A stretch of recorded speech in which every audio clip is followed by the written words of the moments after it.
As ready as we're going to get.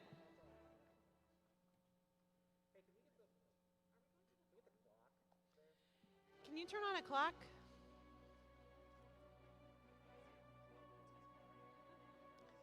Can we get smoke?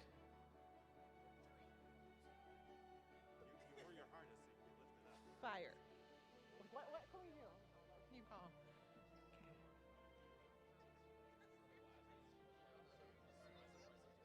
Okay. What's that?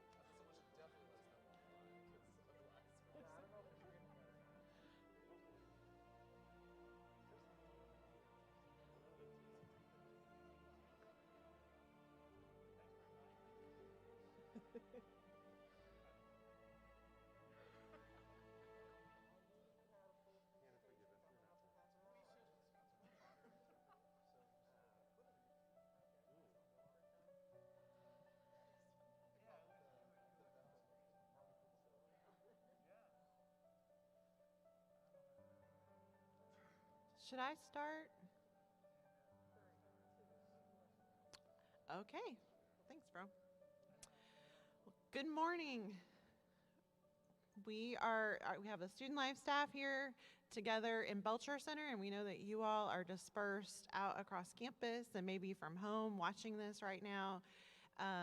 And so we send our greetings to you from the Belcher Center.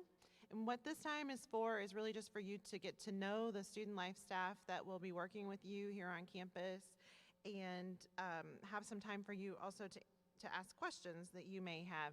We have the ability for you to text us questions, and I'm going to give you the number that you can text questions to. So if you have questions about where something is on campus, or how a certain office operates, or just information that you haven't been able to get an answer to yet, somebody on this stage probably knows and would be happy to answer that for you. So the phone number that you can text that to is 903-241-5126.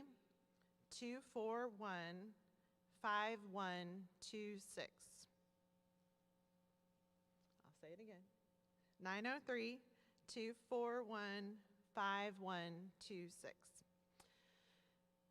So just as a way of introduction of this staff, what we do here on campus is kind of providing a lot of the services that happen outside the classroom. We do provide some support for things that happen inside the classroom, but most of what we do is kind of contributing to life on campus as opposed to academics on campus. They can work together, but we think of ourselves as kind of the fun people on campus. Is this true?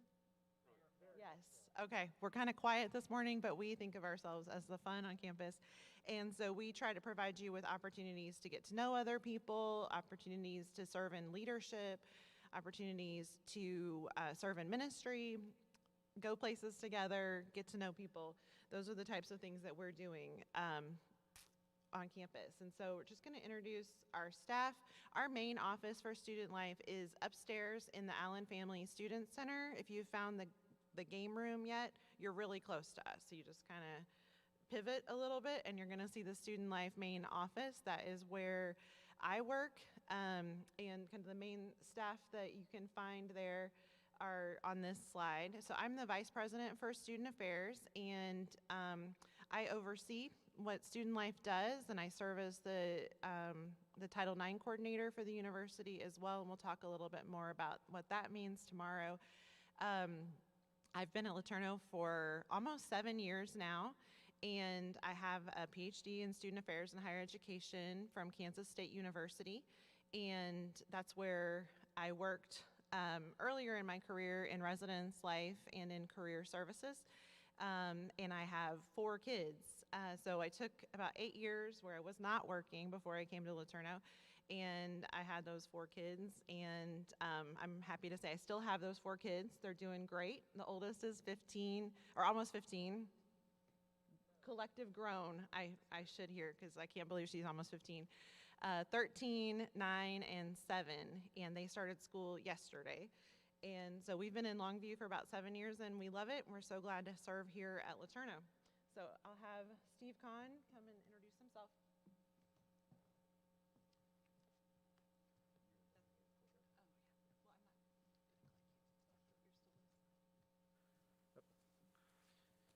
Hello everyone, I'm Steve Kahn, Dean of Students, and you might have seen me already for other things for new student orientation. I've been here for 10 years at LeTourneau.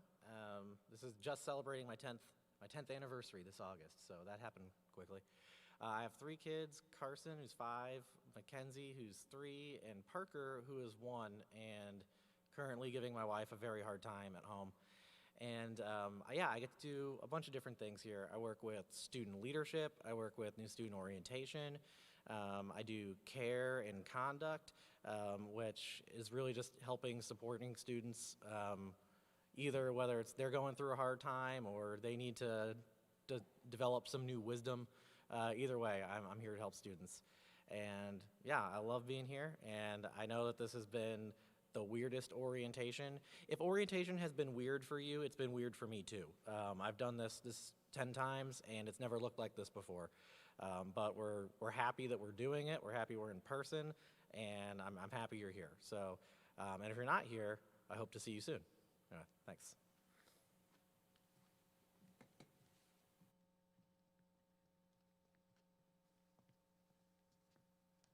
Hello, my name is Ryan Hawkins. I'm the housing coordinator, and I also serve as the resident director for the quad houses and the societies, which are 2 primarily upperclassmen and older student living areas here on campus.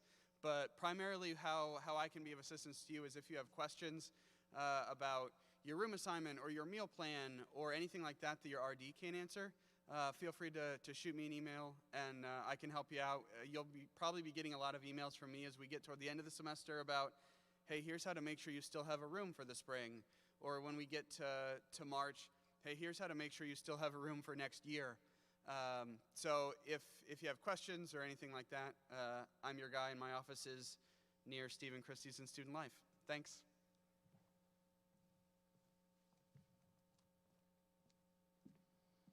And I'm not Wanda Davis, but you should know Wanda Davis, and she's also in the Student Life office, and she does all sorts of things. You will probably, she'll come to be one of your favorite people on campus.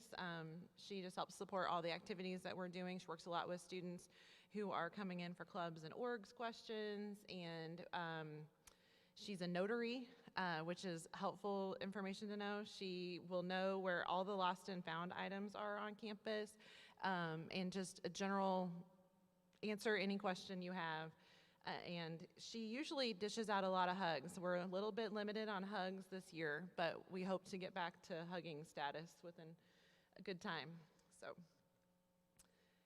I'll have the Residence Life staff come introduce them. Hopefully you've already met the Res Life staff for your area, but it's good for you to know all the Res Life staff on campus.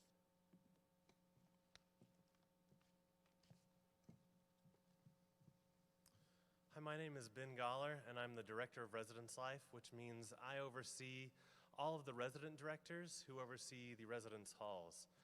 They'll get a chance to introduce themselves in a minute, but a little bit more about me. I'm in the Student Life office with Steve and Christy and Ryan and Wanda, and you can find me up there. My phone number's on the screen, 4421. One of the things that I do is help the resident directors follow through with their job, and I'll explain a little bit about what that is so that they don't have to explain it 5 times as they go through. They'll just introduce themselves. So we are the people who live in the residence halls to be the professional support, because that's where our home is. We're there overnight and on the weekends, and we're there for 3 main reasons. 1, to make sure that the space is conducive to learning and belonging. So that can be anything from making sure that maintenance gets work orders, making sure that the environment is a safe and helpful place. 2, we do educational programming, and that is helping students learn things about life that you're not necessarily learning in the classroom. So things about being an adult that maybe an 18-year-old doesn't know, but a 22-year-old should know. And then last, student advocacy. That means that we are helping students when they're in some kind of crisis. Maybe there's a mental health issue, physical health, or there's been policies have been violated and we need to bring them back into the community with restorative justice. So we're there for all of those things. And I'll let the others introduce themselves. One of the resident directors is not here, so I'll go ahead and share about her. Brittany Laporte is our resident director for South Hall. She is right now helping some students who need a little bit extra assistance this morning. She's been working here, I believe, for 2 years. She oversees South Hall and Penn Hall this year, and she's great. So I'll let the others come on up and introduce themselves.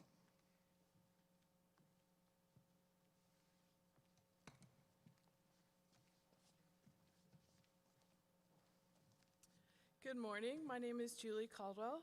This is my 5th year here at LeTourneau, but my 7th as an RD. I am the RD of Davis Hall in the apartments this year. I am from the great state of Indiana. I got my master's degree and my undergrad in Indiana. My master's degree is in higher ed. I'm super excited that you're here, and we look forward to this year. Thanks.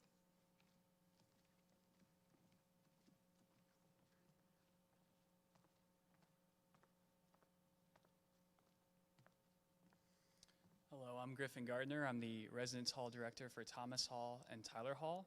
I'm entering my 2nd exciting year in higher education, as it's been an exciting 1st and 2nd year. And I enjoy bonding with my students over mutual conversation topics such as how hot and humid it is in Texas, especially if you moved from somewhere else, video games, board games, and I really enjoy coming alongside my students, whether it be roommate conflicts or whether it be mentorship. I really enjoy it when students reach out to me and say that they want to meet with me, because I feel like that's an opportunity where I get to bring a lot of myself into my work. And I look forward to spending more time with each and every one of you, and hopefully we can meet in person face to face if we haven't already.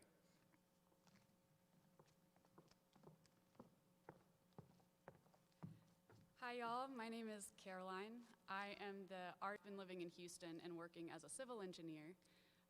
But while I was a student here, I fell in love with this place. And my life was changed by the faculty that I knew, the students that I met, and my own RD in Gilbert. And so I'm super pumped to be in this role now and to be able to walk alongside you in some really exciting and challenging years of your life. So if you see me around campus, don't hesitate to flag me down, say hey, say your name. I want to know you individually, and I'm really excited for this year.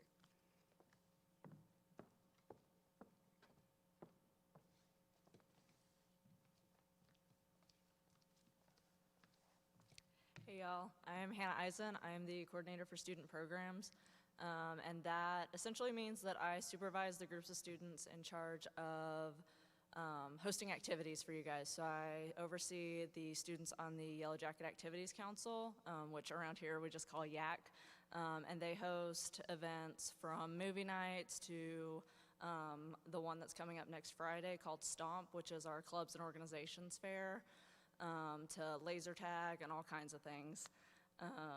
And then I also oversee a group of students who run our intramural program, which we will be sending out more information about soon. You can keep an eye on your emails for that. But yeah, if you have any activities or clubs and organizations questions, you can come see me.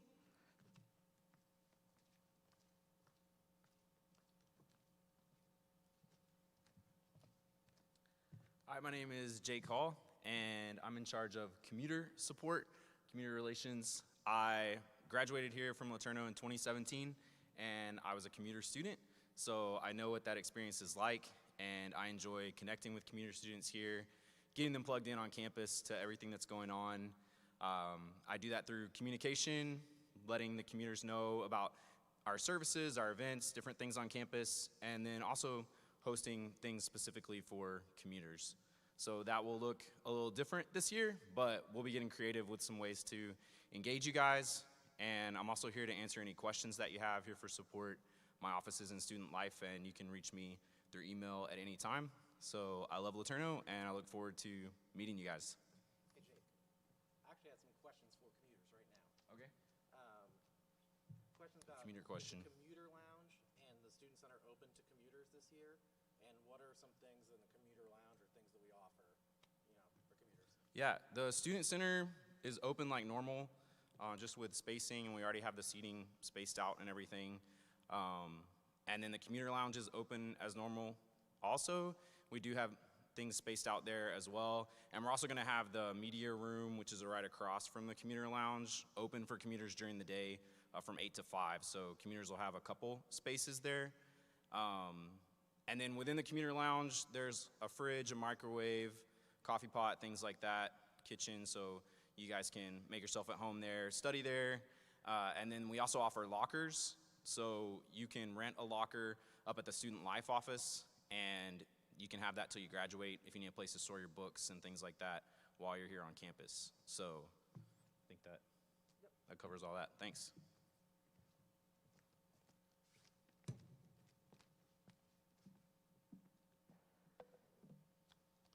Our Achievement Center staff is not here this morning. They are hard at work on getting things ready for classes for you all, but Steve assures me that you've heard about them in other communications that you've received. So Vanessa Gentry is the Director for Student Achievement, and she is the person you should be in contact with if you need any accommodations for class. If you had a 504 plan or an IEP in high school for any learning disabilities or any accessibility issues in classes, she is a great resource for you, so definitely get in touch with her.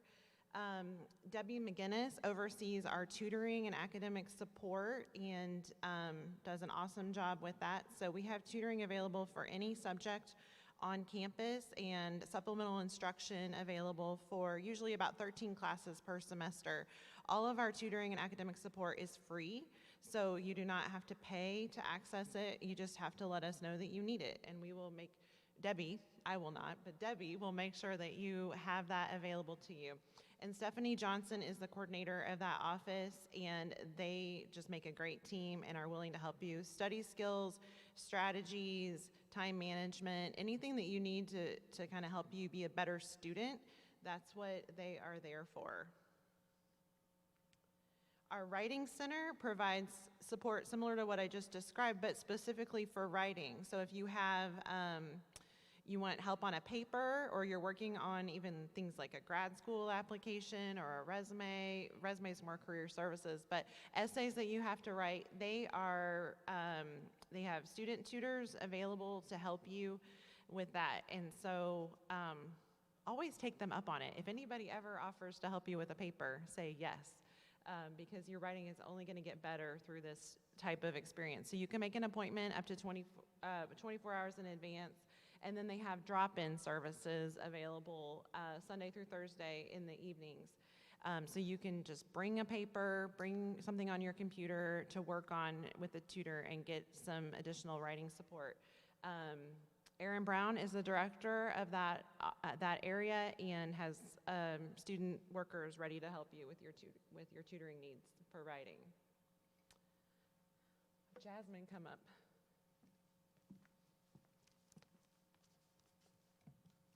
Hello, my name is Jasmine Stoker. I'm a Longview native, and so if you have any questions about things going on in Longview, I'm sure you can ask anybody up here, but you can definitely ask me as well. I'm in the Student Center. I work directly with the lovely people that are in your room that hopefully got this video started for you, your peer advisors. I'm helping with the first year experience of freshmen to make sure that you feel like you're at home through those peer advisors. I also work with student success and academic interventions during the 4-week period and midterm part of the semester to make sure that you're receiving all of the help that you can so that you can pass your classes. And I have a new program that I get to work with this year called with the Multicultural Ambassadors, where we provide diversity initiatives on campus for students that may feel like they don't fit somewhere.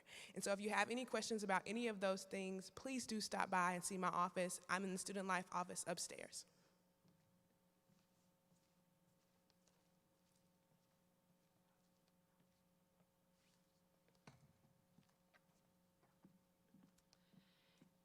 Dr. Rachel Olshine-Frazier is our Director for Career Services and provides services such as the Career Fair. Normally we have about around 70 employers that come to campus every fall and put on a big career fair in Solheim.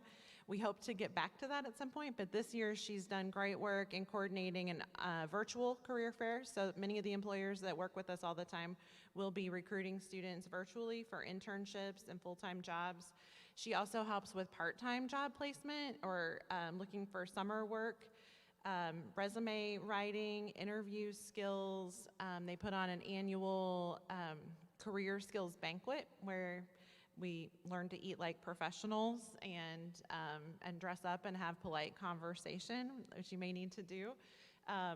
Eating a little bit differently than you do in the corner cafe. It's good practice to go through. But she's in the first floor of the Student Center. If you know where admissions is, you just go like you're going to the admissions front desk and veer right, and their office is over there and very willing to help you with any questions that you have related to career goals and plans. Health Services, Julie Moore is our Director for Health Services. She is very busy this week, as you might imagine, getting students ready for campus. Her phone number is 233-4445, and I'd love for all of you to put that in your phones in case you find yourself in need of some healthcare this semester or have some questions about anything. Her office is upstairs in Student Life. We are asking that if you have any symptoms that seem COVID related, not to come to her office, but to give her a call so that she can help advise you about what next steps to take. But she can help with general first aid, with referrals to local providers, you know, what doctor should I see for this type of question, and any sort of health related issues that you have while you're here. She also has over-the-counter medication, so if I have a headache and I don't have any ibuprofen, you can go see her and she can help you with that. Our counseling services office is in Longview Hall, which is kind of straight across the mall from the Student Center, and they see students and community members, but they see students for free. For the first 6 sessions, it is free for students, and then they usually extend that if the student has need to be extended. And students can make an appointment by calling or emailing the numbers that are the email address that's there or the phone number that's there. Jeffrey Quiet is the director of the counseling center, and we have student interns that work there as well as full-time professional counselors, and it is all counseling from a biblical worldview. So their students, the interns are trained here at LeTourneau, and the employees that work here are coming from a biblical perspective as they provide counseling. Things like depression, anxiety, just stress of adjustment to school. We highly, highly recommend that students seek out counseling. College can be kind of difficult years and also really formative years, and so having some good insight on your experience is really important, and they would love to help you access counseling services. So our University Police Department, it is not part of Student Life, but we love them like they are part of Student Life. They do a great job keeping our campus really safe and secure. Chief Schultz is the head of our University Police Department. We have 24 hours a day. We have a full-time police officer on duty, or a full trained police officer on duty. We also have guards that may be students or people that are not, real police officers, but help with lots of non-emergency types of things. So there is always somebody on duty. We also have a close relationship with Longview Police Department if anything is kind of beyond the scope of what our police department can handle. Their 24-hour emergency number, 233-4444. It's also a good number to have in your phone. You get back late at night and you're just kind of freaked out walking to your residence hall. They can help you with that. You get locked out of something. They can help you with that. You see something on campus that you want to report. It's just a good number to have in your phone in case you need anything. And they're great people, just try to help keep the campus safe. So anything that you see that you just are concerned about, you may want to let them know.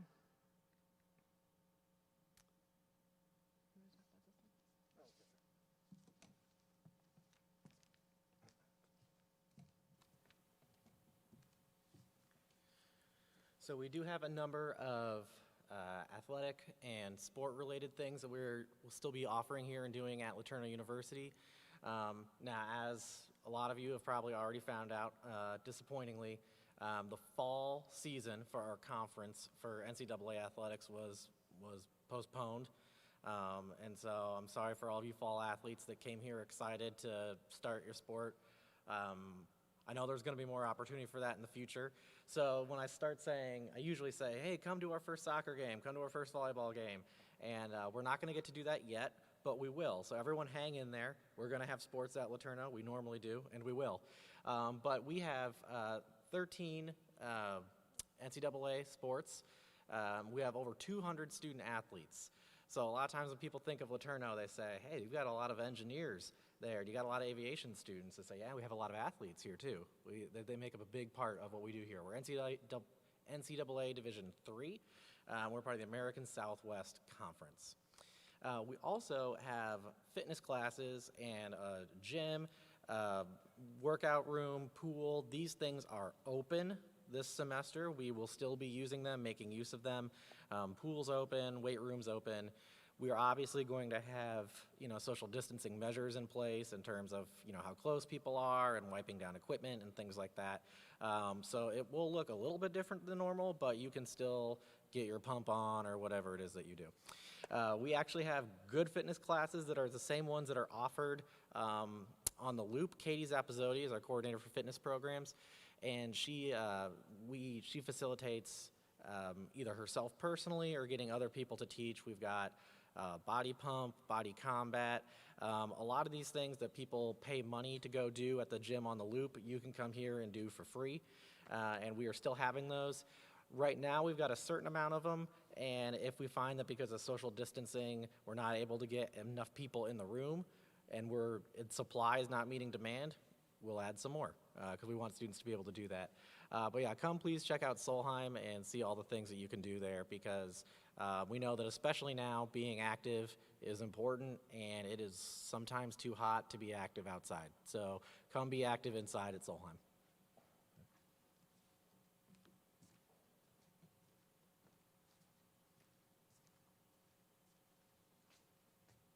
Well, good morning. My name is Pat Mays, and it's my honor to serve as your campus pastor. Now, you probably have some questions about our spiritual formation program in chapel. We're going to be answering those at the 11 o'clock hour, so I'll spare you right now. But as your campus pastor, I office here in the Belcher Center, along with, as you see, Londa Moriello, who's our spiritual life coordinator. We're happy to serve you, to answer questions, to talk with you. I'm expecting that there will be some questions this semester, so don't be shy about that. Come see us, and like I said, you'll hear more from me at 11 o'clock. Thanks.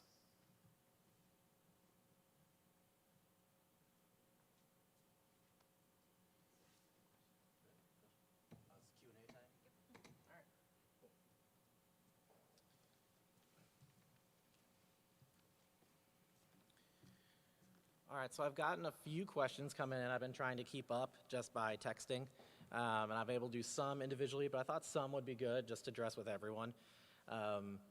So some questions I've been getting have been about the app that we've been telling people. We pushed information ahead of time and said, you're gonna have an app for like a daily temperature tracker and those kind of symptoms, how are you feeling today, that we'd like people to do every day before class.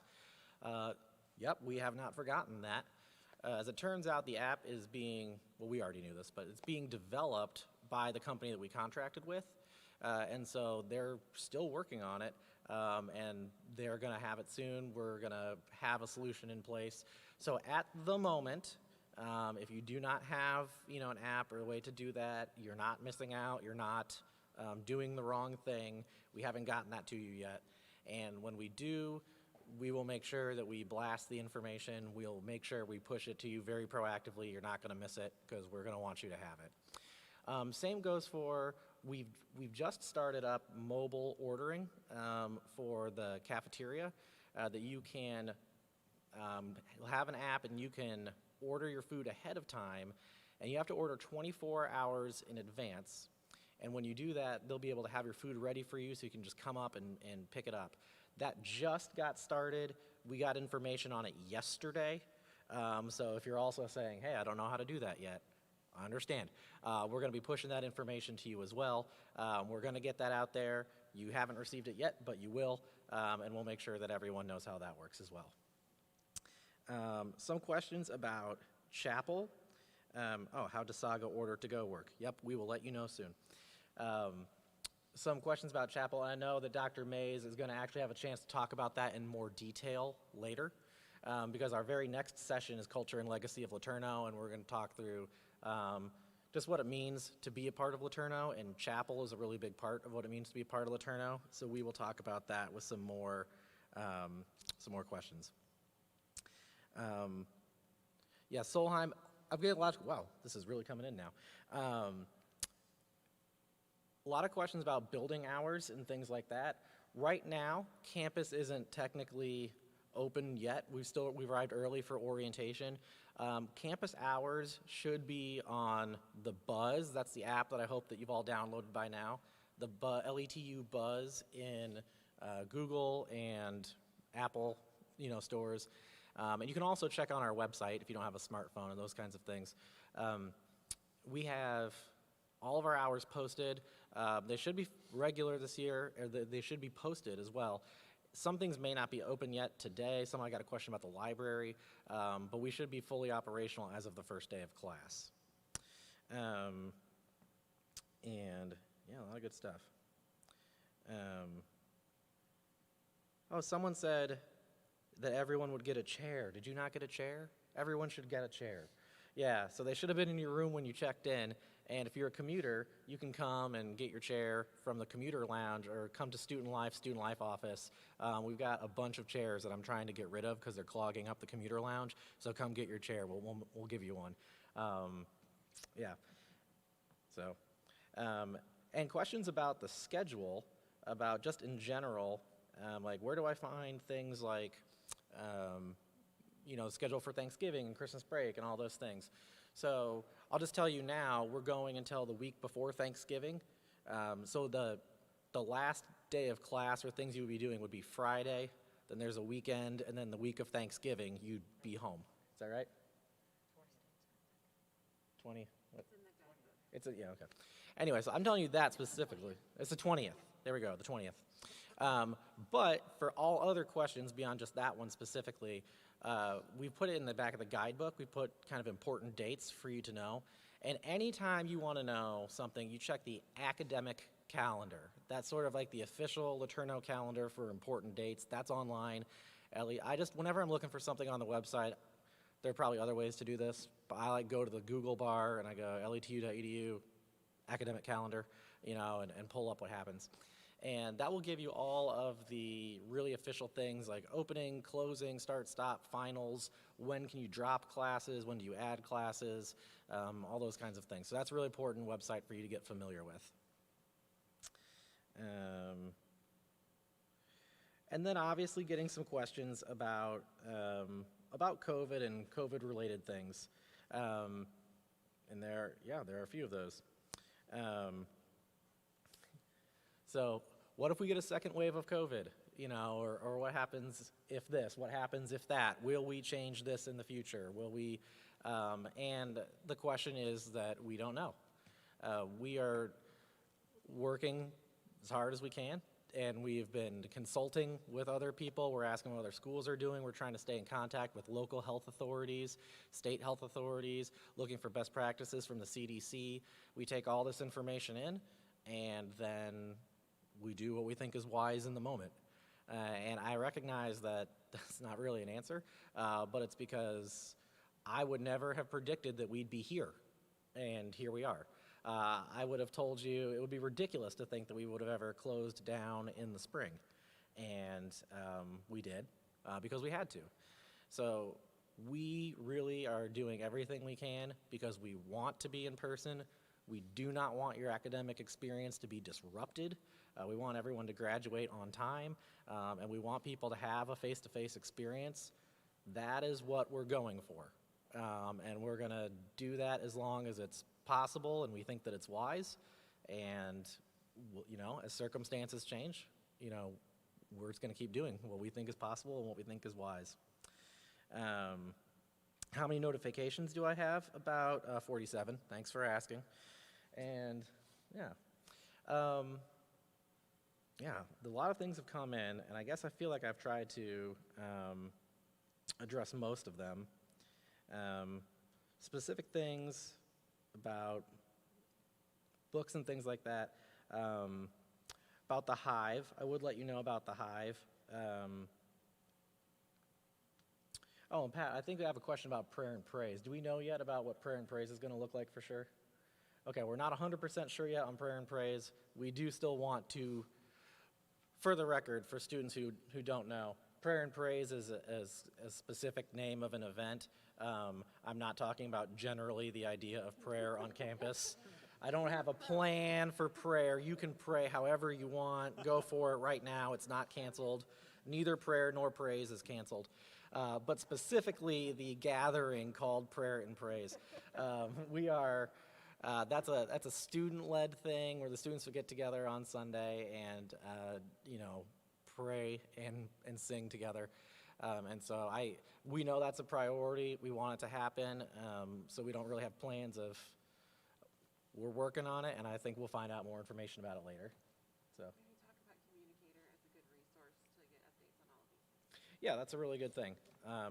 I would always remind everybody that we send out this email called the Communicator because we want to communicate with you.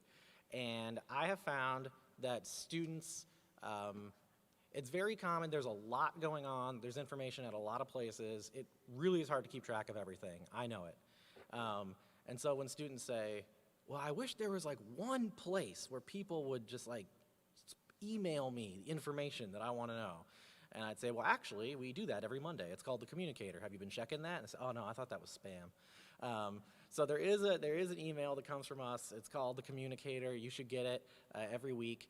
And that is where we will be putting updates all the time as we have them.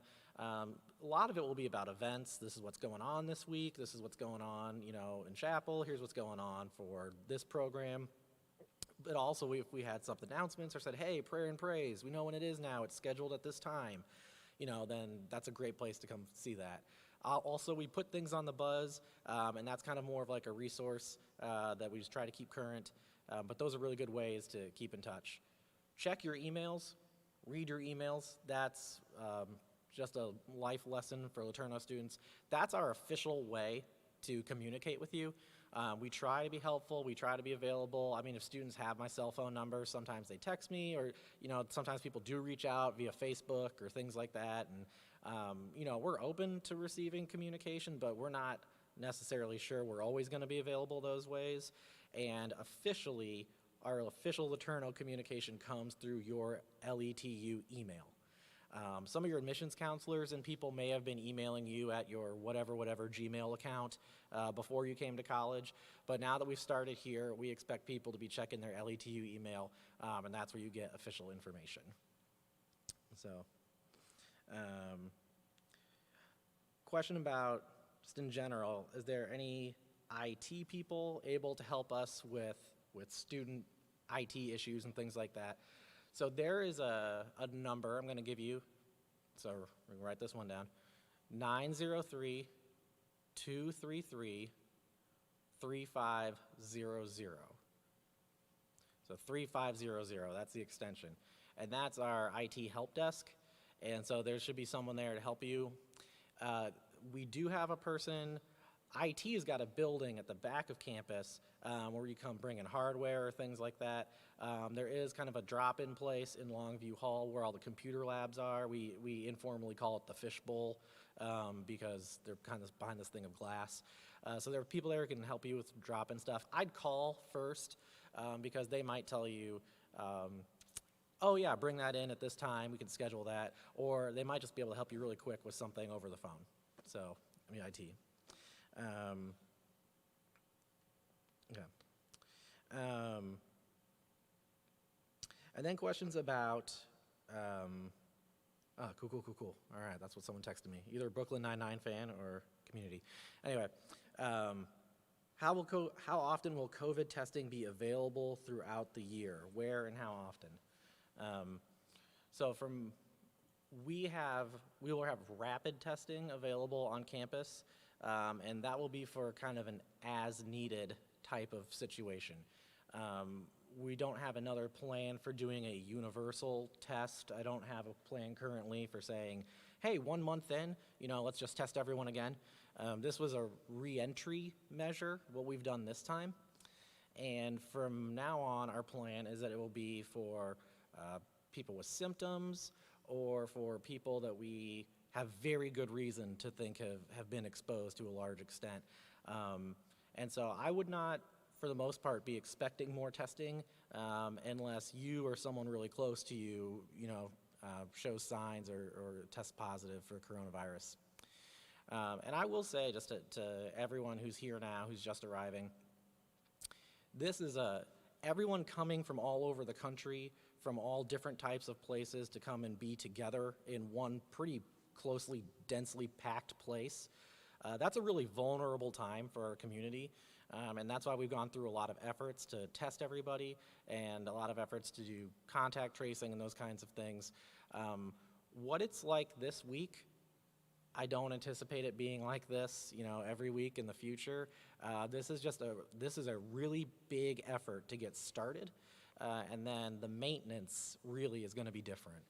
And my heart does go out for anyone who in the last couple days has received a test that said either, that they needed to be isolated for whatever reason, or if somebody has been exposed because their roommate needed to be isolated and things like that. And I know it's a tough way to start the semester, and so I know if you're watching this somewhere from isolation or something like that, I know it's tough, and I know you wanted to, be with your friends and everyone the first couple days, and this is just what we're doing right now to stay committed to keeping campus open and to minimizing spread.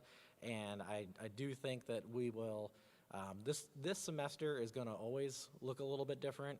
I do think we're going to get closer to normal as we move forward, and especially these arrival days when you're coming in, 100 people this day, 100 people this day. We're ramping up to getting everybody here. Campus starts to feel more full and more full of life than it is right now. So I know for some people, your first 48 hours at LeTourneau have been, not a lot of people, but that will be changing.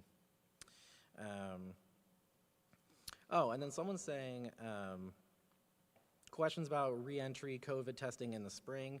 That's just another question that we would have to find out in the spring. Right now, we don't have any plans to do a reentry testing for the spring, but we have no idea what the spring will be like. And so we will, and then questions about rules for travel and leaving campus.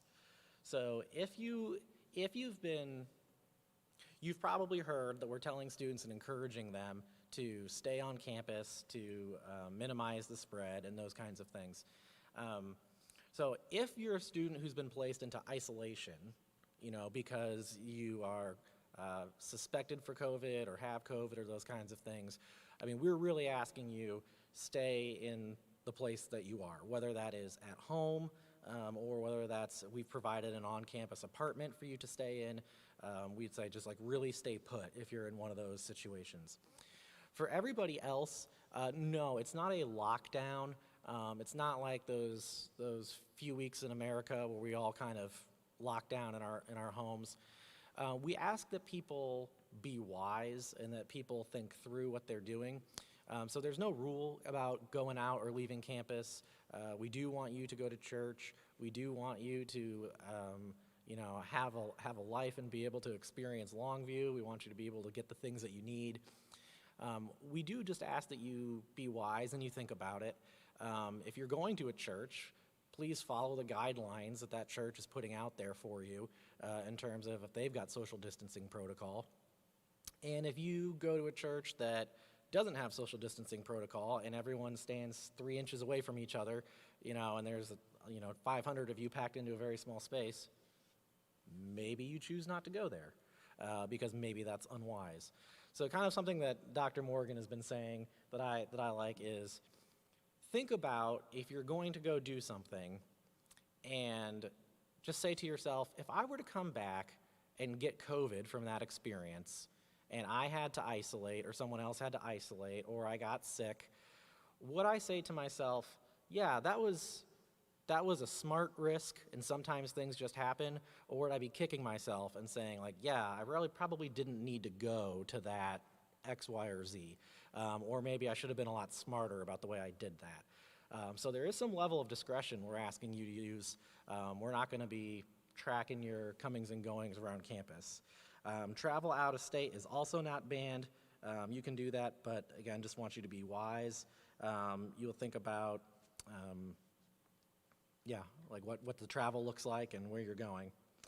Some states have restrictions in those states, so you may have to isolate when you get to another state if you travel from Texas. So. Yeah, okay, that's a good point. What Dr. Morgan said, some states do have travel restrictions, and it's really about that state. There might be places where you need to quarantine when you get there. LeTourneau is not banning out-of-state travel, but obviously we're going to want you to follow with whatever recommendations there are for, wherever you're going. And a good question is, will we get results back from the tests?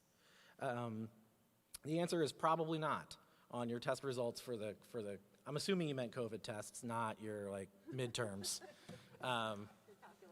Your calculus tests. I sincerely hope you get results back for all academic tests. For COVID tests, what we're doing is, and I know this system is a little unique, show up and then take a test and we have to wait a few hours, 12 to 24 hours for results. That is the best that we were feasibly able to do. Kind of a rapid test where you just find out immediately. That just was not scalable or possible for our students. It was not going to work. So what we have done is everyone tests as they come in. The laboratory that's running the tests, they usually say it takes 12 to 24 hours, and we've already seen it be short and long. We've seen it really, that whole range.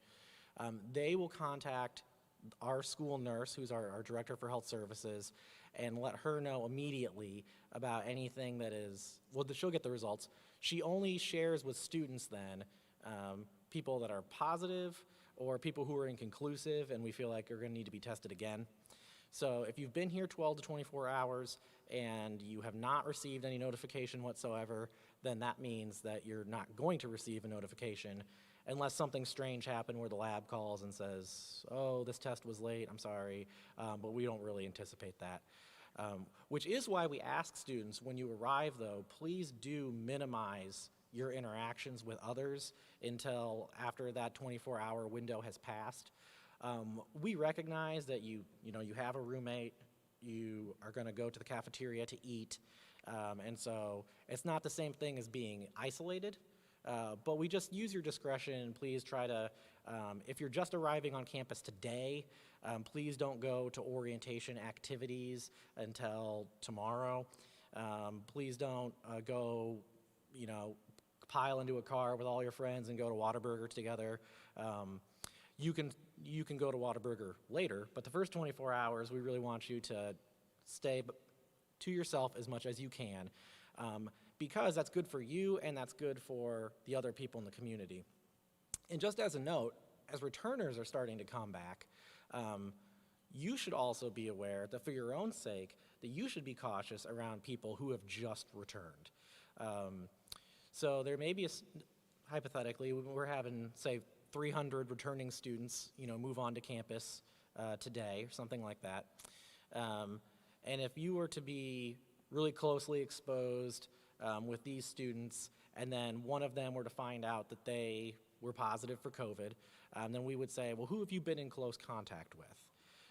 And now that doesn't mean, I don't want to scare everybody, it doesn't mean, well, I live in Tyler Hall and there's another guy in Tyler Hall, or I was in the cafeteria and I'm pretty sure that dude walked by me. Not that. Close contact, we're talking about, a prolonged period of time and in close space. But if people, we do believe, have been in close contact for a prolonged period of time with a person who tests positive for COVID-19, then we would evaluate that, but could possibly ask those students to quarantine as well. So today, and tomorrow and throughout the weekend, be cautious of how much time, how closely you spend time with people who are just now arriving on campus. All of our impact leaders, RAs, PAs, NSO workers, freshmen, they've gone through that process, but as upperclassmen are returning, we'll be instructing them to keep kind of a low profile, but also want to let you know that that's something that would be wise for you to do. Okay.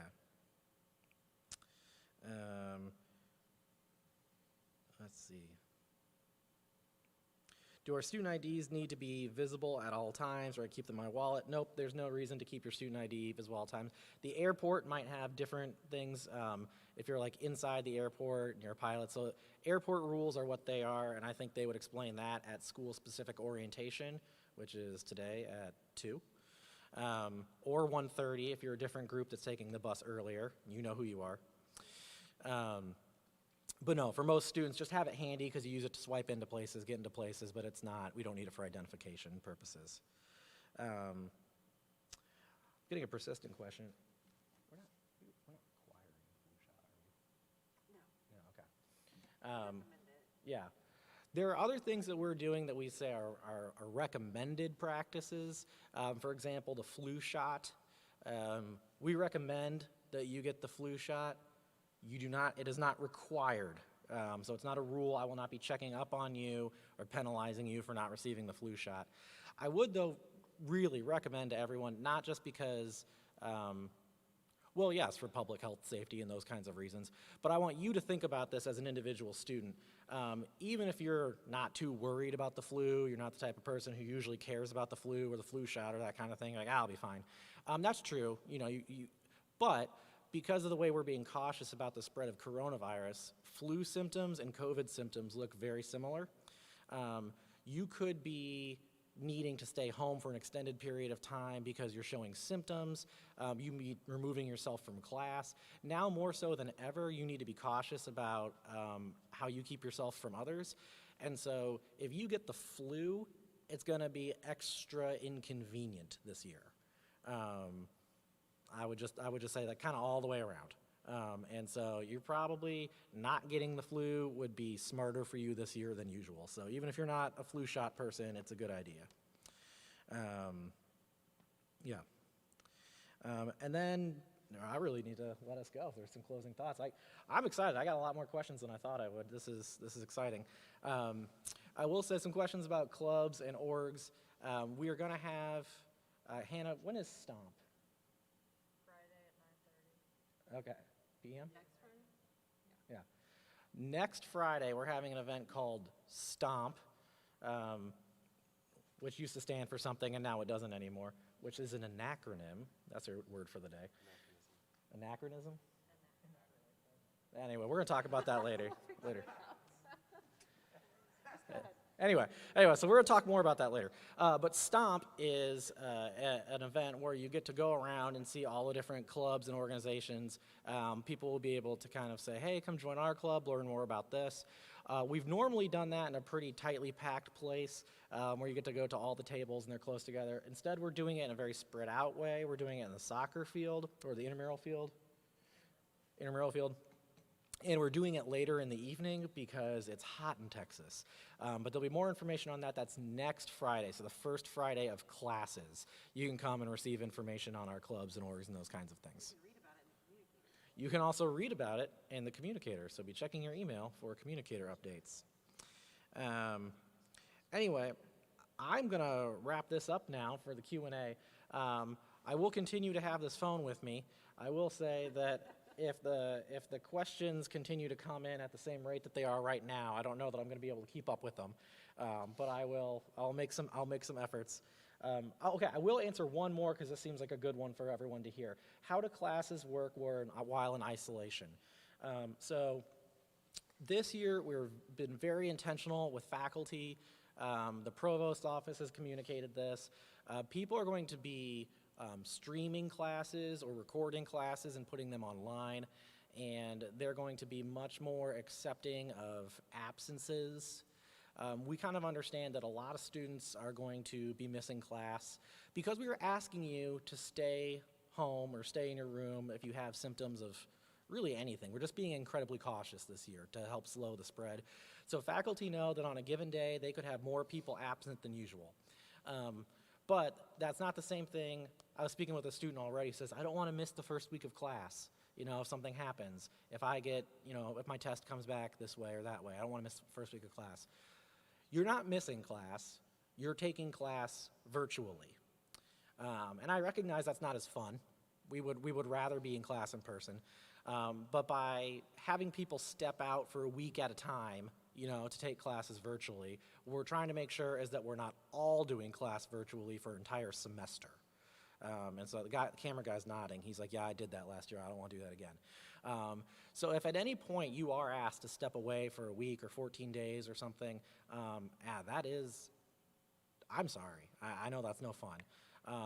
But if we are able to do this well and we keep a healthy campus, then it's really only going to be a week or 14 days.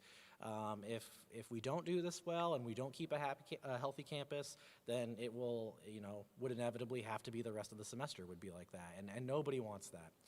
So you should let your professor know, I'm not going to be able to attend class, so I will need access to the live streams and things like that, and I think that will all get explained, by the professors.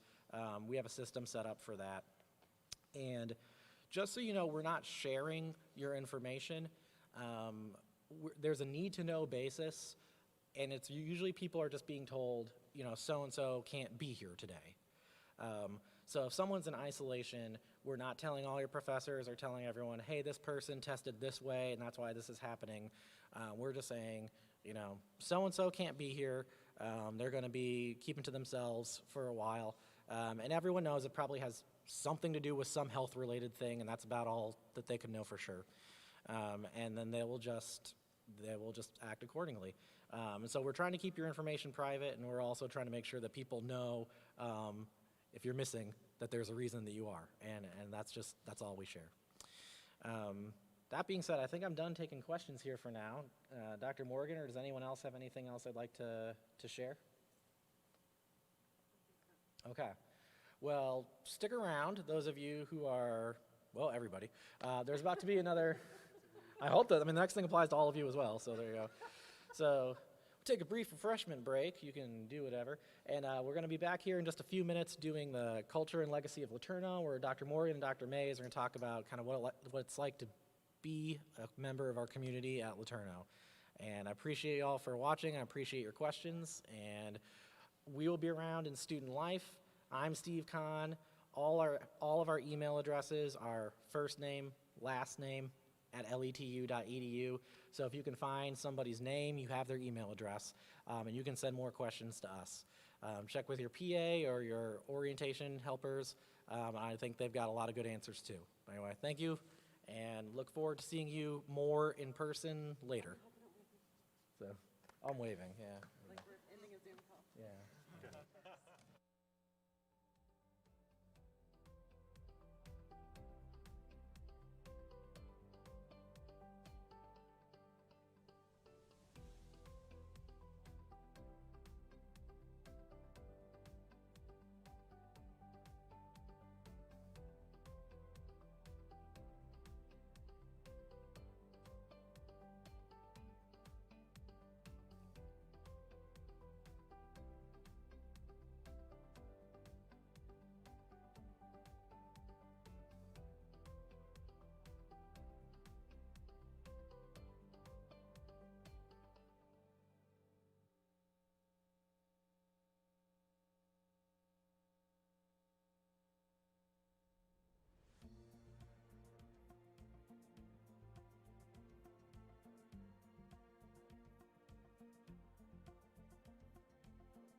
Good morning.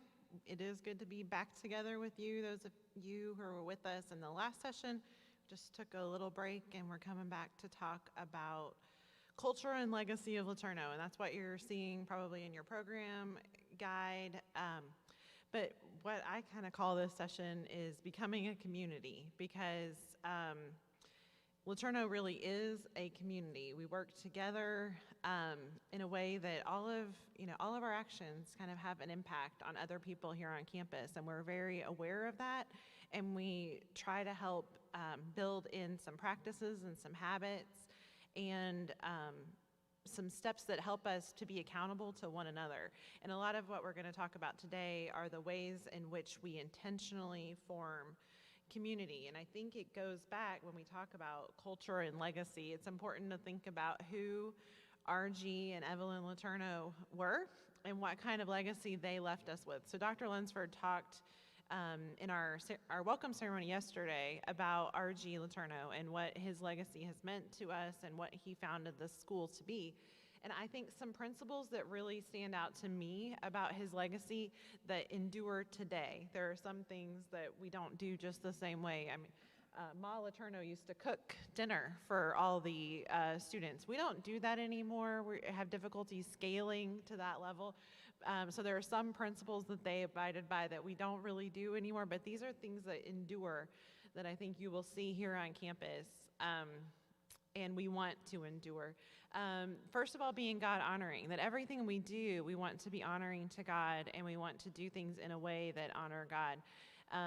So even kind of simple practices or simple things that might just become routine, we really want to make sure that our actions and our attitudes are honoring God at all times. Another piece of it is having a 24/7 faith. RG said, he was inspired that God needs Christian businessmen too. And I think what he meant by that was not just people who are preaching the gospel on Monday, but we're living their lives all week long according to the gospel. And so we don't see the gospel as removed from the classroom or not a part of your academic experience or not a part of your intramural experience or not a part of your athletic experience, but we think of honoring God and living out our faith as kind of the underpinning to all of those other activities that we do. And so the Christian formation is so important to everything else that we're doing on campus. So we're going to talk about it in every context that you're in on campus. Also, developing skills valuable to industry. We want to graduate students that employers say, wow, this is the best employee that we hired this year. They know what they're doing. And we want them to know what they're doing because they care about doing a good job, because that is honoring God. Not, I'm a great Christian, so I can get away with not being the best at everything else. Our students are really dedicated to being excellent in their professional fields and having a strong faith. And then cultivating Christian virtue, having lives that exemplify the fruit of the Spirit, that exemplify the ways that our lives honor Christ all the time. And so there are particular virtues that I think we develop by being in community with one another. And this requires some intentionality. And I think even in what we've done with COVID in the last months has demonstrated that there are a lot of things that we do to create our community. There are certain things that we have to put in place to say we're a community. Even a city, puts laws and order and regulations and a lot of steps into place to make a community. And we do the same things. That there are certain things that we choose to do to create our community. And we'll talk about some of those things today. There are also some things we choose not to do to be part of a community. There are certain things that are just not helpful to the kind of community that we're trying to create. And so there are certain things that we will ask you not to do during your time here as a student because we don't find them to be helpful or profitable for our community. And so Christian community requires intentionality. And there are a lot of things that have been in place for years and years that require intentionality and were done on purpose as part of this community.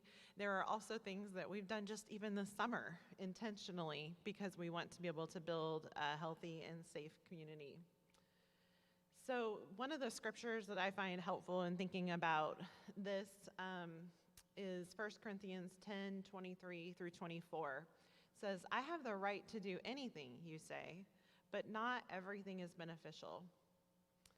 And I have the right to do anything, but not everything is constructive. And so there are a lot of things that you might say, well, at home I can do this, or in a different environment I can do this. Why can I not do it at LeTourneau? Or I don't have to think about doing these things, other places that I've been, but you're asking me to think about those here. Why is that? And we're trying to do the things that are beneficial, that are constructive, that are productive to creating a Christian community that can live in unity, can exemplify Christ, can help cultivate Christian virtue. So some things that some principles I think that rise out of that is seeking the good of the individual and the good of the community. We are looking for the good for each individual student, and we're also looking for the good of the community as a whole. And sometimes what an individual person might want can negatively affect the community as a whole. And so we're trying to do both, benefit the student and benefit the community. So some of the ways that we do that, one is through our community covenant. Our community covenant outlines the things that we agree to be about while we are here on campus. All faculty and staff ascribe to the sign the community covenant and say these are doctrines that we believe and can support, and these are actions that we will take and things that we agree to be about while we are here. And some of those things are that we are, well, for students, we ask that students are substance-free. So this means tobacco, alcohol, drugs, that we are going to be a substance-free campus, and that extends to actions off campus while we are a student here. So students are asked not to drink, not to use tobacco products, not to use e-cigarettes, illegal drugs. Those are things that we do not find to be helpful for our community or really helpful for college students in general. And so that is something that we agree to as part of our community covenant, part of our student handbook, something that we ask that's, I draw it out here because it's different probably than other schools that you applied to or other schools that you know about, and your experience here may be different from your friend's experiences where they're attending school somewhere else. And we recognize that difference, and we thank you for committing to that difference, and we think you're going to see a different kind of campus experience due to some of the things that we don't do here collectively on campus. Also, we ask that students abide by biblical sexuality, which we describe in the community covenant as that sex is between a man and a woman within marriage. And so sexuality that is outside of that biblical standard is against our policy, and it is something that we would ask that students not participate in while they are here. So that's also probably different than some of the other schools that you looked at or considered. And we feel that it is good for the individual and good for the community as a whole that students abide by that. I have visitation hours up here, and visitation hours this year really are for the good of the community and the individual. And so I'm going to talk about it as though we had last year's rules, because we may revert to last year's rules in the future. But typically we have particular visitation hours where students can have members of the opposite sex visit their rooms with doors open and certain standards within certain amounts of time. So it's not open visitation all the time that you can have guests and visitors. And that is for the good of your roommate who wants to sleep, who wants to be able to dress how they want to dress and be comfortable in their own space and study in their own space, as well as the good of the floor who may not want to have visitors all of the time. It also helps us with standards around biblical sexuality, but really our primary reason is to help people be able to do the things that they need to do in their own living space. So sleeping, studying, having quiet time to themselves. This year, we don't have visitation hours in any space on campus due to COVID, and that really is not unique to our campus. That is not something that that is unique to us this year, because most schools are having to do it to help reduce the spread in small enclosed spaces of COVID-19. So we are asking that there are no visitors on campus this year, and you will probably find that any of your friends who are living on campus anywhere this year, that will be the standard for them as well.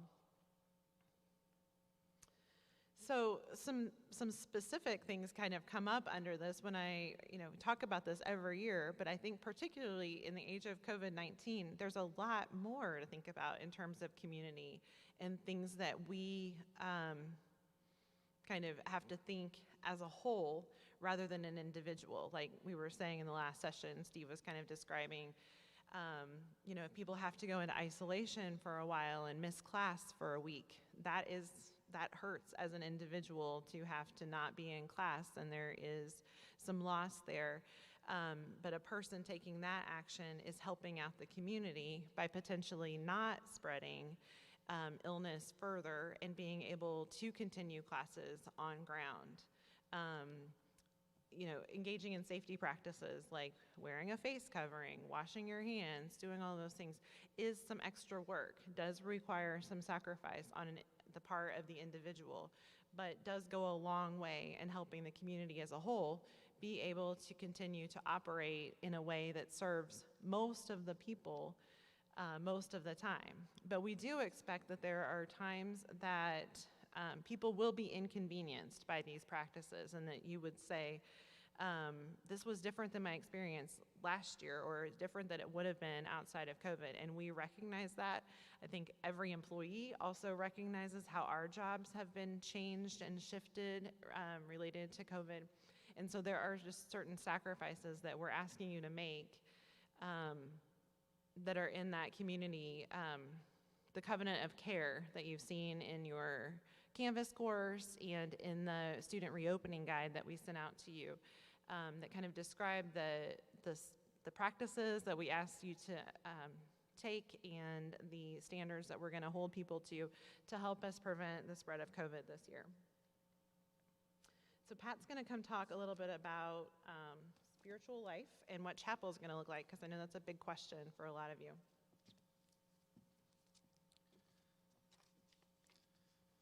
It's good to be with you again, and we look forward to many good times. I have my hat here, and I'm wearing it right now is because you may not recognize me if I don't have my hat on. I wear my hat a lot. If you noticed, I'm bald-headed. The East Texas sun is tough on an old bald head, so I'm often wearing a cap. So if you see this, this is your campus pastor. So in our catalog, as it introduces our statement of faith, it begins with this statement: a deep faith in God is the cornerstone of LeTourneau University. We believe that no education is complete until a student understands who God is and how to relate to him through his Son, Jesus Christ. And this belief influences all that we do and teach. And so when we talk about spiritual life at LeTourneau, we don't talk about it as if it's an appendage. It is central to our community, central to our life, and we believe central to your education. So as a result, we spend a lot of time doing it to indicate its centrality as we nurture faith to be awakened and deepened. And we hope that that will be your experience here at LeTourneau. We do spiritual life through essentially 4 ways. And by the way, I'm going to talk about spiritual life in general, kind of like I have always done. And then we will deal with some specifics about this semester coming up and how it may be modified. So we have a campus community gathering, which we call chapel, which meets in this building. As you'll find out in a minute, that will not be happening this semester, but that is a time when we get to that. And it'll be a joyous day when we get to be back in here with 1,200 of our closest friends and worshiping God together. And we do that regularly here in Belcher. And you won't only see students. You'll see faculty and staff coming, setting their work aside for a moment several times a week to come together. And so chapel is one of the central things that we do here at LeTourneau. Another is various forms of small groups. Many of your floors will have what we call spiritual life assistants who will be talking about devos and things like that. Typically, we also offer life groups. I'm going to set that aside for now. We're not technically doing life groups this semester. We've kind of had to change that a little bit, and you'll hear about that. But when they come back, these are opportunities for you to get spiritual formation credit in a group that's led by faculty or staff member. We also offer service opportunities. You can earn spiritual formation credits up to 7 a semester by participating in some type of service. This is documented service. Come by our office. We have a form. This could be service at your church or some other kind of community service that we would approve and you could do. Also have up there LSM in parentheses. We have a LeTourneau Student Ministries, which offers a number of activities, both on campus and off campus, and we hope in the spring, even beyond the state of Texas, during spring break, to offer some service opportunities. And then we do invite you, we encourage you to be part of a local church community here in Longview, Texas. That we find is vital to your life. That you're not only, chapel's great, but there's something particularly special about the life of a church congregation. So, as was said earlier, you need to investigate what churches are doing. On the Spiritual Life page, there is a landing page where it has a list of churches that takes you to their web pages. Some of them have made special videos. You also, in your bags, you've got a little card with a QR code that'll take you directly to that page. So I would invite you to look at what the Longview community offers in the way of churches. Next one there. So expectations. Just like your classes, which there are expectations for you to complete, we have expectations for your participation in your spiritual formation. And this, we say, is actually a graduation requirement in the sense that you need to do this every semester. And so it says spiritual formation credits there. Each semester, you need to earn 25 spiritual formation credits. Well, how do you get those? One of the main ways, and the main way, is through chapel attendance. It's coming to chapel, you get 1 spiritual formation credit. So, attending chapel.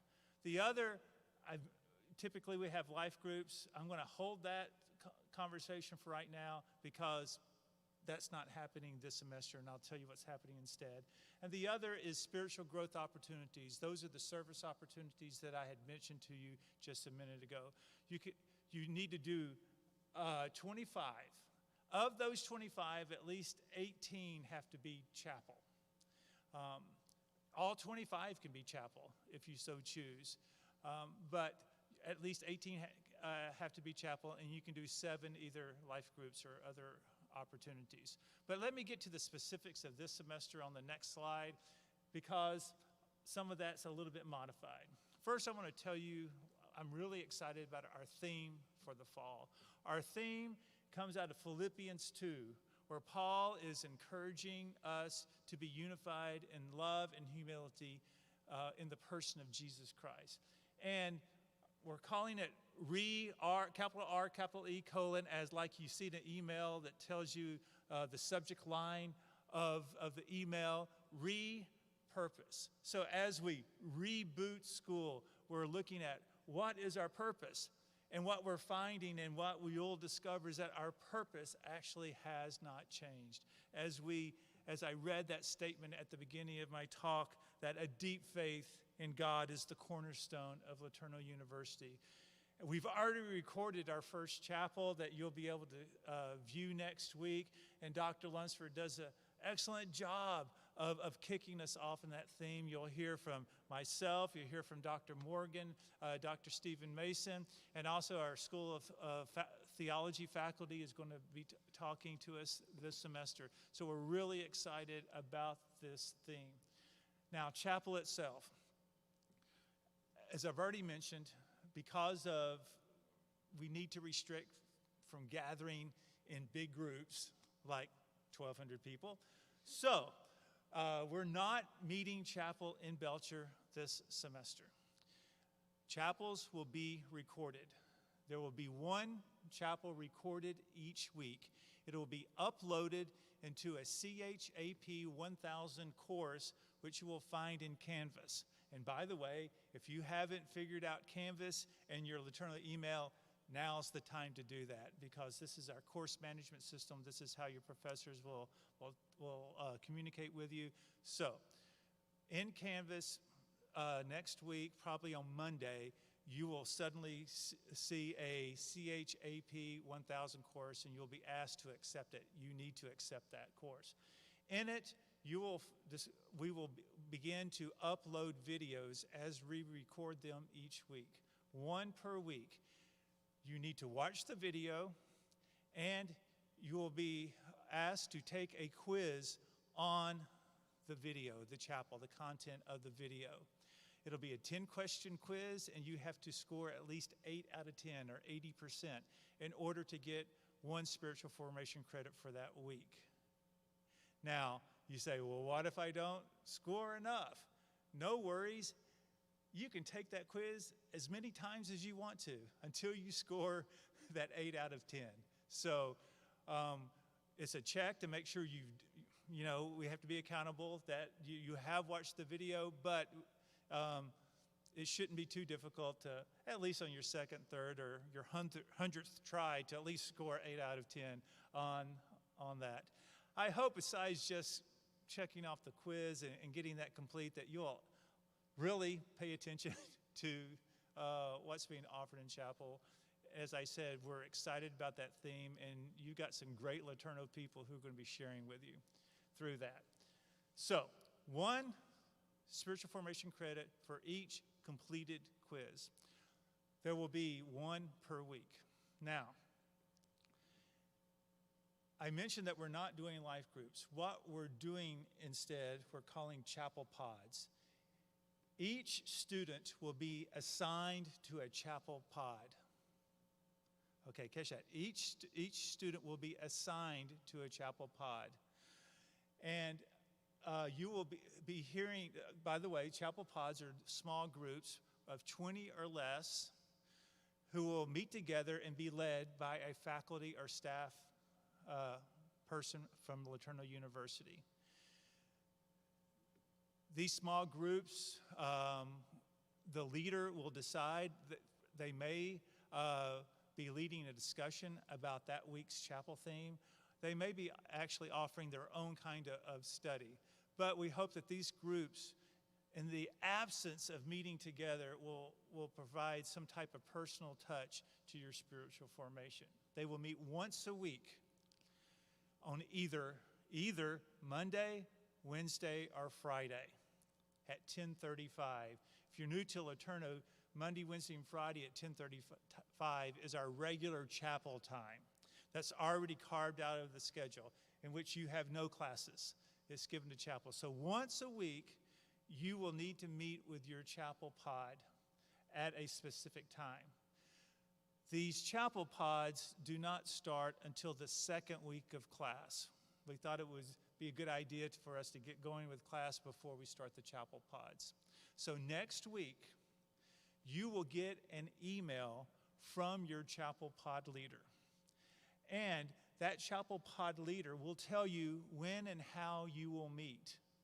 Some of the chapel pods will meet in person. And so your chapel pod leader will tell you, you need to be at this classroom, this meeting room at 10:35 on either Monday, Wednesday, or Friday. Some of our chapel pod leaders are choosing to do it online, and so they will send you an invitation to a Microsoft Teams meeting. And they are met in real time on either Monday, Wednesday, or Friday at 10:35. So, to reiterate, you will have one chapel video to watch each week, starting next week, in which you take a quiz. Also, each week you will meet one time with your chapel pod, either in person or online. And each time you meet, your chapel pod leader will take attendance, and you will get one spiritual formation credit for that. Now, I've mentioned spiritual formation credits, and if anybody is kind of doing the math in their head right now, you may recognize that we have 13 weeks of chapel recordings, that's 13, and we don't start chapel pods until the second week, that's 12, and by the way, there will be 1 week in October when chapel pods don't meet when you're supposed to do academic advising. So chapel pods will meet a total of 11 times, and 11 plus 13 only gets you 24, and now you're worried. How do I get my 25 spiritual formation credits? Dr. Mays, you set us up to lose. Guess what? You know, we serve a gracious God, and sometimes we get to share that grace with each other, and we get to share that grace this fall. Because of the shortened semester and because of the limited opportunities we have to gather together, we have already graced each student 6 spiritual formation credits. So you're already starting with 6. So we hope that this will help you and encourage you to look forward to our spiritual formation program, even though it's coming by video for chapel, and it's coming in these chapel pods, which, by the way, the chapel pods should be pretty awesome because you're going to get to meet a faculty or staff member, and they really want to do it. By the way, one more by the way, you might wonder, isn't there a lot of chapel pods? Yeah. And I've asked faculty and staff to step up, and they have. And they are so excited to be able to meet with you in these chapel pods. So we're hoping that fall 2020 will be awesome. And if you didn't catch all this, by the way, I sent an email yesterday, and all this information is in an email. We will be communicating with you regularly. We'll be doing it through the announcement function within the Canvas class, which I will say now, if you don't, one thing about Canvas, and I'm also talking as a faculty member now, you can get your announcements sent to your LeTourneau email, but you have to go in and check that the announcements will come directly to your email so that you don't always have to load up Canvas to get your class announcement. So I would encourage you to do that, to check that box in Canvas, and we will be communicating with you about chapel through Canvas and through the Chapel 1000 announcement function.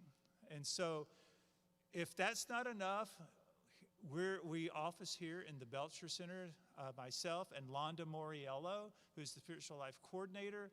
Our emails are our name @letu.edu. My extension is 3121. You can call, you can come by. Don't wallow around in ignorance. If you have a question, please ask us and we'll be glad to help you. We're so excited that you're here, and I'm looking forward to being your campus pastor. Thanks. Oh yeah, remember, look for the hat.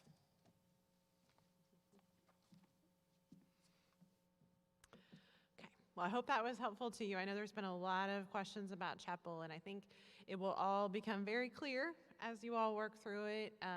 They've done a great job of laying out a plan for the semester, and you've received it in your emails, and I think once we kind of get into the swing of it, it's going to be fine. You're going to be grateful for those 6 graced credits too. They were thinking about you. So some places or something I want you to know about is our student handbook. I know you received the guide for campus reopening, and that's actually just the stuff that's related to COVID. We have a student handbook that gives you a lot of information about campus resources and rules and policies for how to do things on campus. It has specific guidelines and expectations for all students. And all of our students who attend on-ground classes are held to the same standard. We have some students who are fully online students, and there are, I guess, fewer rules and expectations that apply to them because we actually never see them here in person on campus, and so it would be difficult to hold people accountable for things. But everybody who attends classes here on campus as traditional students are held to the same standard. And you have like the residence life portions of the policies you've discussed in all hall meetings and you should be made aware of, but it's a good idea for you to just become familiar with the student handbook. And people usually, if we're in person at this point in the conversation, student says, what happens if I break a rule? What happens if I get into trouble or something like that? And we have we call it a conduct process, like most institutions have, where a student can be found in violation of a policy. Maybe you have a person over for visitation, or maybe you break an academic integrity rule, you plagiarize something, or you are drinking off campus or something like that. And if that's reported to us, we have processes for each of those things. The academic integrity process is one process that's managed by a committee who reviews academic integrity violations and makes decisions there. Our conduct process applies to everything that's pretty much non-academic violations. And it's the residence life staff as well as Dr. Khan who handle those processes. Students always have the opportunity to speak for themselves, so you would be asked to come to a meeting with a couple of residence life staff and discuss, what happened, what led you to the decision that you made, how are you feeling about the decisions that you made, what do you plan to do going forward. We hope that this process is restorative for everyone, and by restorative we mean we want you in this community. We want to restore you to community. We want you to be part of us. It is not meant to be a way that we just try to get people out of here. That is not our mission. Our mission is to be part of helping people kind of work out their actions and their decisions that may not have been profitable for them or the community, and bring them into community in ways that they can continue to be part of this community. If it is determined that a student cannot, a student may not wish to abide by rules anymore, or a student may find themselves in a situation where they're just unable to commit to the student handbook. We may have to make decisions that separate a student from the university, but most of the time we want to have a conversation. We want to talk with you. We want to get to know, why are you, what kind of led you to these decisions, and how can we help and support you to remain part of the community moving forward. So sometimes students are a little bit intimidated by the process or nervous. We encourage you to get to know your residence life staff. And I was encouraged this morning in the session that we had earlier, how many returning students that we now have on staff, students who were here and started their careers as freshmen here at LeTourneau and loved it so much that they stayed on to work with us, or they've come back to work with us, and seeing their growth and maturity is really encouraging to me, and it makes me think of who you're going to be in 6, 7, 8 years. You'll be these kinds of people who were shaped and formed by the experiences that you have on campus. So this is an RG quote that I just love, and I think we talk about things that kind of set the bar high.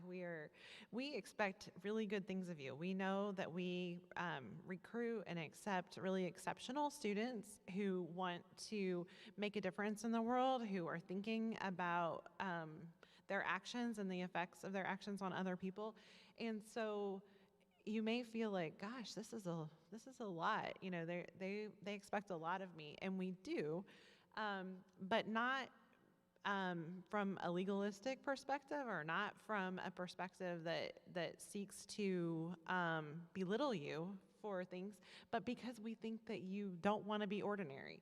And I like this quote. He says, "I've always encouraged people to set themselves to do the unusual, something most people think is impossible. Don't be satisfied with the ordinary. Think big." And I think young people, most of you are probably around 18. A lot of people don't think that 18-year-olds make good decisions or do things for the benefit of others or really think about the big picture when they're making their choices. And I know that our students prove to me time and time again that they are committed to serving God in all facets of their lives, that they are committed to growing spiritually, that they are committed to working out difficulties with other people and being in relationship with other people. And so I think what is kind of countercultural or what is thinking big for today's 18-year-olds is to think about how to really live godly lives in community with other people. And I see that lived out all the time here, and I'm so encouraged by what I see here. And I know that you all will be part of that as we move forward. So here's our information. Dr. Mays and I love to be with students, love to hang out and chat, and love to answer questions or be a resource to you in whatever ways that we can. So Pat's phone number is wrong. 3121. And his office is here in the Belcher Center, a hallway over here, and my office is upstairs in the Student Center. This year, I think it's a great idea to call ahead or send somebody an email when you're coming to see them, because people are kind of working interesting schedules and may not have the availability in person that they've always had. But please send an email or call us, and we can set something up to speak with you. So I guess we normally would take questions, but we're not in a place that we can take questions. So thank you so much. This is your way that you can ask us questions moving forward, and we hope to get to know all of you moving forward. Thank you.